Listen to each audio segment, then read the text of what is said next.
नाज़रीन, काज़ी अहमद में सिगा पारां government boys elementary school Miskin मला फ़कीर अब्दुल नबी राहू कॉलोनी में मुफ़्त तिबी कैंप लगाई वई।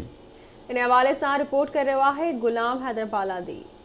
सिंध ग्रेजुएट्स एसोसिएशन सगा शाह काज़ी अहमद पारां government boys elementary school Miskin मला फ़कीर अब्दुल नबी राहू कॉलोनी में एक रोज़ा मुफ्त जनरल मेडिकल कैंप लगाई वई। कैंप जो इफ्तिताह हाजी अब्दुल रज़ाक राहू फ़कीर अब्दुर्रहमान राहू जन कयो। सगा जे अॻवाननि आवाज़ टीवी न्यूज़ सां ॻाल्हाईंदे ॿुधायो त शाह काज़ी अहमद पारां अॼु काज़ी अहमद जे हिन कॉलोनी में मोड़ ते सिहत जी सहूलियत ॾियण जे लाइ ग़रीब माण्हुनि जी सहायता लाइ अॼु मेडिकल कैंप लगाई वई आहे, जंहिंमें मुख़्तलिफ़ बीमारियुनि जा डॉक्टर, जिन में सर्जन डॉक्टर आहे, लेडी डॉक्टर आहे ऐं ॿारनि जो डॉक्टर आहे, उन्हनि खे दवाऊं ॾिनी पियूं वञनि। इन में मरीज़नि जी ख़िदमत करण जे लाइ 5 डॉक्टर असां मुहैया कया आहिनि मुख़्तलिफ़ बीमारियुनि जा, जेके ॿारनि, मर्दनि, औरतुनि जे इलाज जे लाइ मुख़्तलिफ़ बीमारियुनि जा डॉक्टर आहिनि।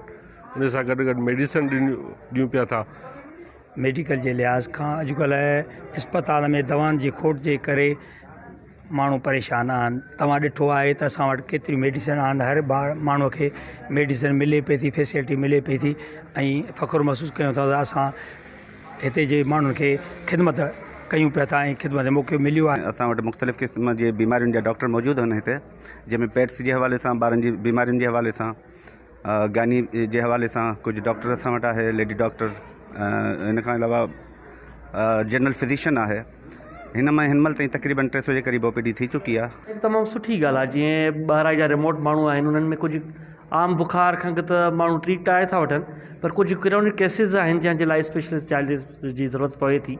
उन्हनि खे डायग्नोस करण लाइ, जीअं हाइपोथायराइड थी वियो, सीलिएक डिज़ीज़ अथई, या अहिड़ियूं कुझु चंद बीमारियूं आहिनि जंहिंजे लाइ कैंप लाज़मी आहिनि, त उहे जेके केस फिल्टर थी सही नमूने उन्हनि खे रस्तो ॾेखारे ऐं का सुठी हॉस्पिटल दाख़िल कराए उन्हनि जे लाइ आईंदा इलाज कयो वञे। कैंप में इलाइक़े वासियुनि मर्द तोड़े औरतुनि वॾे तादाद में फ़ाइदो वरितो। 435 मरीज़नि जो चेकअप करे दवाऊं पिणु ॾिनियूं वयूं। कैमरामैन बिलाल हैदर सां गॾु गुलाम हैदर बालादी, आवाज़ टीवी न्यूज़, काज़ी अहमद।